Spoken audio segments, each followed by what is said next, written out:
want to go to Tibet. Wait, where is it? Despite Tibet's pervasiveness in popular imagination, few people are able to locate the area on a map. What exactly is Tibet? And where is it? No, it isn't an embarrassing question. It's the first thing you need to know. Tibet is a cultural region whose physical location roughly corresponds with that of the Tibetan Plateau. Beyond the People's Republic of China, Tibetan-speaking peoples can be found across the Himalayas in Bhutan, India, Nepal, and Pakistan. Today, the bulk of Tibetan cultural areas are part of the PRC. In addition to the Tibet Autonomous Region, TAR, there are 10 Tibetan autonomous prefectures located in the provinces of Qinghai, Gansu, Sichuan, and Yunnan. Defining Tibet. Owing to the plateau's immense diversity, coming up with a compact definition of Tibetan culture is a complicated issue.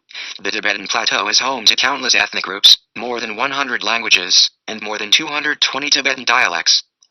In English, the name Tibet derives from the ancient Chinese and Arabic names given to an empire founded by a powerful lineage of kings whose kingdom stretched, at its height, as far west as Pakistan and as far south as Nepal, and whose bloodline reigned uninterrupted for over 1,000 years.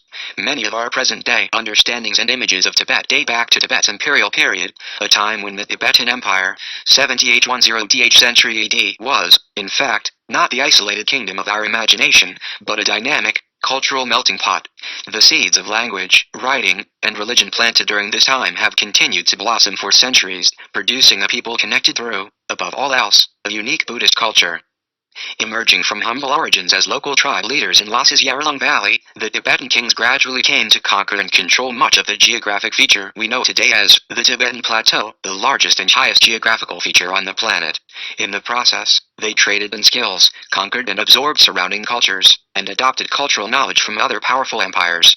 Today, we often refer to Tibet as the geocultural area conquered during the golden age of the Tibetan Empire, yet in the final years of the 10th century, internal struggles and religious persecution brought an end to one of Eurasia's most impressive cultural kingdoms.